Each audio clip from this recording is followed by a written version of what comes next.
live. Awesome. Welcome, everyone. So, today's topic, I know this is super late. You're probably thinking, wow, Tina's up early. No, I just didn't go to sleep. We'll talk about that in a minute.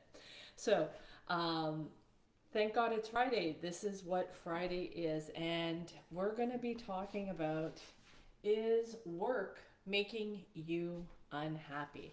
I know a lot of times when I was in corporate and just working the 9 to 5 kind of job, it was always, Friday would come around and you're like, oh, thank God it's Friday. I don't have to work for the weekend.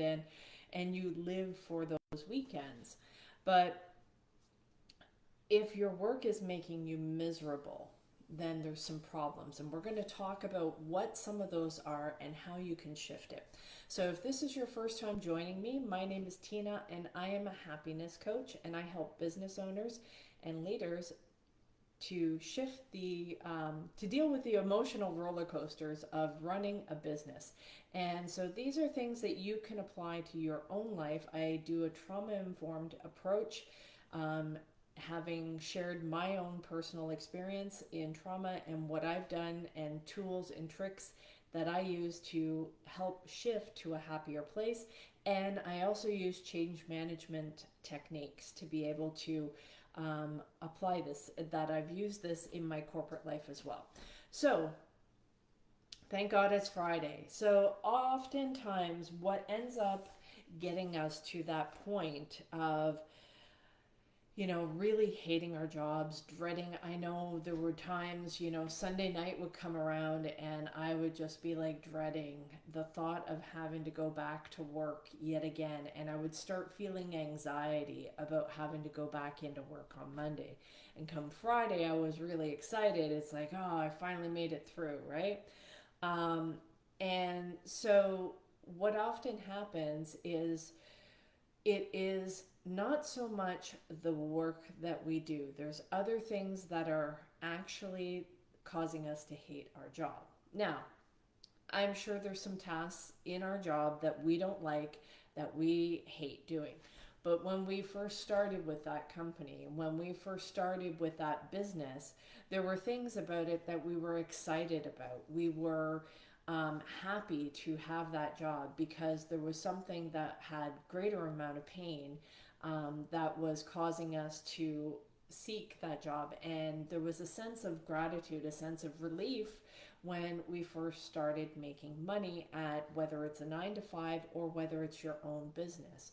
So what ends up happening, it's a shift in our attitude that ends up changing things. And why this ends up happening is, I believe a lot of times it's a couple of different things, but one of the things that it can possibly be, and that we'll talk about today, is um, it's not so much the tasks that we have to do, it's the tasks that are left undone that cause us the greatest amount of stress and unhappiness in our business or in our job. It's all the things that we're not able to get to. And because if we went in and we felt that we could actually complete all of the things that we needed to be able to complete in a day, then we would have a sense of satisfaction, a sense of accomplishment. So, the first trick, the first step is you're going to want to make sure that you are finding something that you can actually complete, following it through until it's completed. So, when we do that, we end up having this feeling of accomplishment and a sense of, especially if it's something that was difficult or something that we've been putting off, we didn't really want to do. And we, for the short term, force ourselves to complete that task. And whatever it is, once we get that done and get it off of our plate, that is going to be something that is going to bring us a sense of happiness, a sense of completion, and fulfillment, right?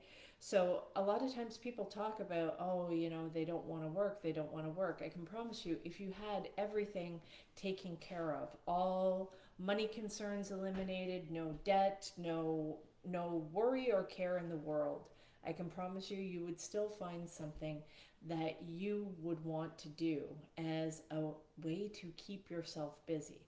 I know a lot of times when I've talked to some people that they've gone and retired from work, and then they go and do other things in their life ends up being even busier than it was, and they wonder how they even had time to work before. So we will fill our days up with things that are important to us, and we will find other things to work on. So it's a matter of perspective, of shifting that perspective and finding, instead of, um, you know, work not being something fulfilling, is how can I make this work fulfilling? So the second thing that ends up causing us unhappiness in our work is it's our inability to walk away, to our lack of freedom, our lack of control. And that is usually something that is more the cause of the reason of why we're not happy in our jobs, okay, or our business. So what we can do is we can start exercising freedom of choice, freedom of looking at, hey, if I truly am unhappy, is it the task and the function of the job that is causing me to feel unhappy? Is it the actual business itself, or is it because I don't know how to solve a particular problem, or I have too many uncompleted tasks that end up stressing me out? So when you have too many uncompleted tasks, that is a good sign that you need help. You need additional resources, or you need to remove things from your plate so that you can complete the tasks and get that sense of satisfaction. So it could be something along the lines of our inability to delegate, our inability um, to focus and prioritize things. It can be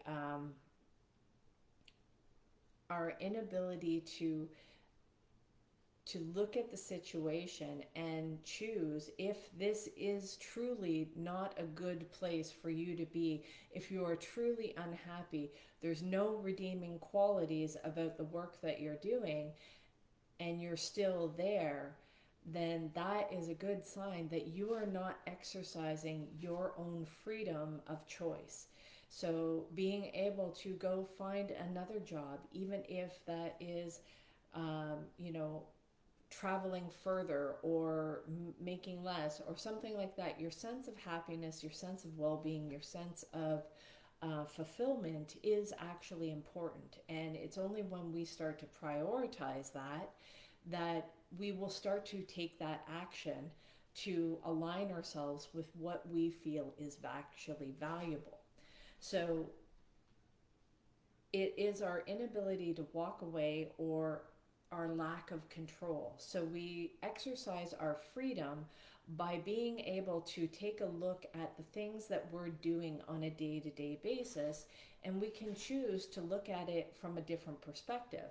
And so if there are redeeming qualities, is it the entire job that we hate? Is it the entire business that we hate?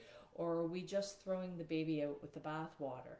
And we're not looking at the things that are actually within our control.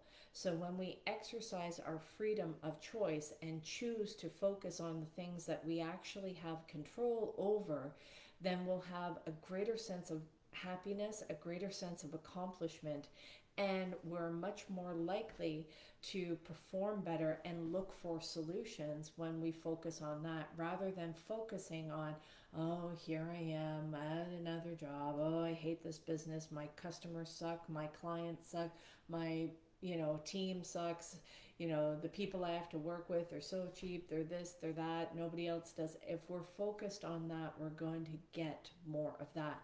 If we focus on the things that are good, that we actually like, that we are in control of, and exercising that true freedom of choice, that you can choose to go someplace else. Now here's the thing, when we do that, if we didn't learn whatever lesson that we needed to learn from that situation, then the next place that we go to, we're taking ourselves with us, And we will continue um, to find situations that cause us that same pain until we learn whatever lesson that we needed to learn. Hey, Francine, thank you. Thank you. Hope you have a great day as well. And so, exercising our freedom of control, when we start looking at some of the things, it's like, well, do I have the, and sometimes it's not even as big a deal as we make it out to be in our mind. But when we start actually looking at these things, what can happen is we will look at it's like, oh, okay, I don't actually hate this job. I hate this aspect of it, and these are the reasons why. And when we clearly identify what those problems are, then we're better able to start looking for actual solutions. So maybe it's like, well, you know what? I don't like the way my boss is talking to me. Have you communicated that stuff to him? Have you communicated, this is how I would prefer you to communicate with me to help motivate me, to help do this thing? And you will find that you will get much better results.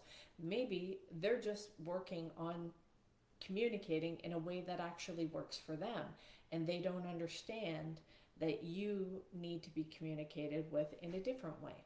Maybe it's something that you have too many uncompleted tasks and you actually need help.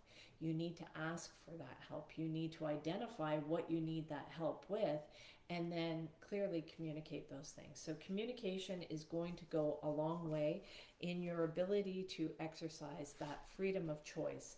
And we can choose to speak up, we can choose to walk away, we can choose to say, you know what, it's just not worth it, and I am going to go take my chances elsewhere, right? So, or we can say, no, there's a lot of good things here, and this is salvageable. I just need these things to change. Or maybe it's, I need to change my perspective of it, right?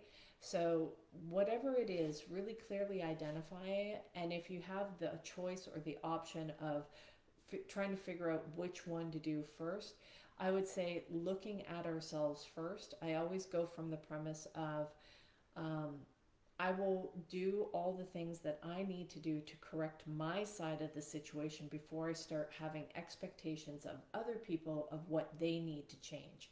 When I fix my own side, when I clear up my side of the street, then I am much more confident as well when I go to communicate to somebody what my expectations are and what I feel I deserve, because I know that I've got my stuff cleared up, that I've completed whatever I need to do and be able to change those things and then speak up. Okay? So those are things that I find that work the best, because there's a lot more that we have control over that we're not looking at, and that when we're in that space, unhappiness is the natural result. When we take control over the things that we actually have power over, then we feel much more accomplished. We will feel much happier. And even if it is hard, even if it is difficult, we will still feel happier um, because we are pushing ourselves through that challenge, and we are deciding whether or not we are going to put in that work. So anybody who's looking at work as a bad thing, it is not. It is actually where we get our sense of fulfillment a lot of times, and our sense of happiness and joy when we are doing things that we deem are worthwhile. So if you're doing something that you don't deem as worthwhile, you either need to change your perspective of it, or you need to go find something that you do find worthwhile, something that is fulfilling, right? This is your life, and being able to live that in a sense of fulfillment and purpose is key, which brings us to the third thing.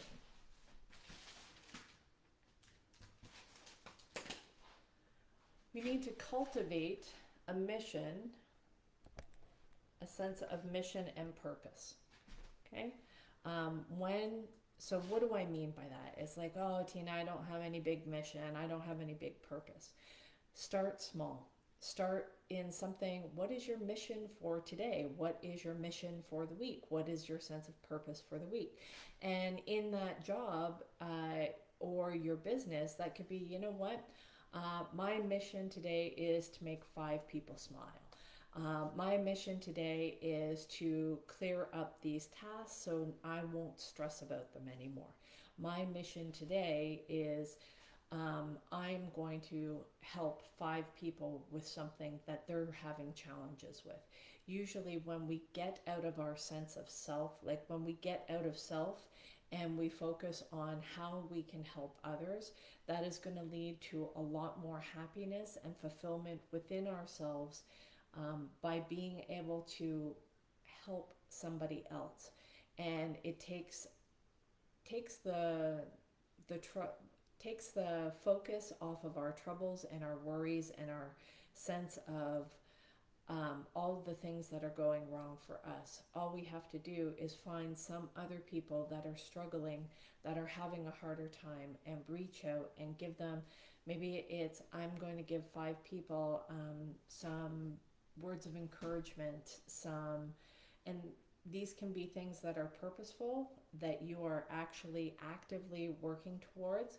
You can do, people a good turn, but if it gets found out, it doesn't count. So go do 5 things for somebody that is helpful, is nice, is kind. It will make them happy, it'll make their day. But if you get found out about it, then it doesn't count and you have to go find somebody else. So when we focus on doing those kind of things, it really helps to shift our perspective.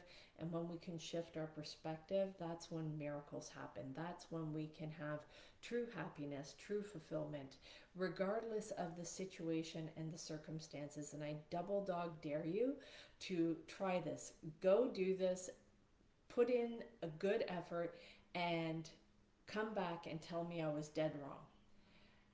Truly implement these things, and you will find that you will shift from feeling that depression, that anxiety, that I hate my job, I don't want to be here, I don't want to do this work. And if you shift that and you focus on these things, it's going to change your perspective completely, and you will find yourself in a much happier state. And I double dog dare you to try and prove me wrong. Because I'm a prove you wrong kind of person, and most things that I didn't believe, that's how I start out. I'm going to prove that this doesn't work by doing exactly what you said, and oh shit, look at that, it actually works.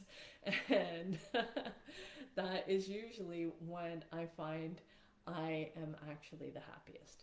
So, guys, if you're just joining in, you want to go check out my YouTube channel, Coach Tina B 125. You're going to click on the subscribe button, and you will get notified when I upload this replay to the YouTube channel. So, guys, I hope that was helpful. Happy Friday, and really look at trying to implement these 3 things. Try to find something that you can complete that task, get that sense of fulfillment and satisfaction by knowing that you have completed something, especially if it was challenging. That is going to make you feel so much happier. You're going to start exercising your freedom of choice more. If you're truly unhappy in the things that you're doing, you have the power to change it. And maybe you can't change the full thing. It's like, oh, Tina, I can't leave my job, I need the money for this. Okay, so then what can you do? Start focusing on those things, exercising your freedom of choice. Maybe that's speaking up, setting more boundaries. Maybe that's setting time restrictions. Maybe you have control over certain things, and it is when we are relinquishing that control that we have that sense of unhappiness. So, and then start working on cultivating a sense of mission and purpose. Now, that can be a big mission or purpose, or if you can't think of something, pick out something small, something daily. You know, maybe your mission and purpose is just to help somebody else, make them smile for the day. And if you've done that, then you've accomplished your mission. And that alone is going to make you feel much happier, much more fulfilled, and much more satisfied with your day-to-day life. So guys, I hope that was helpful. Hope you have a great day and a great weekend, and come back again tomorrow and we'll be talking about more things. All right, have a great day. Bye.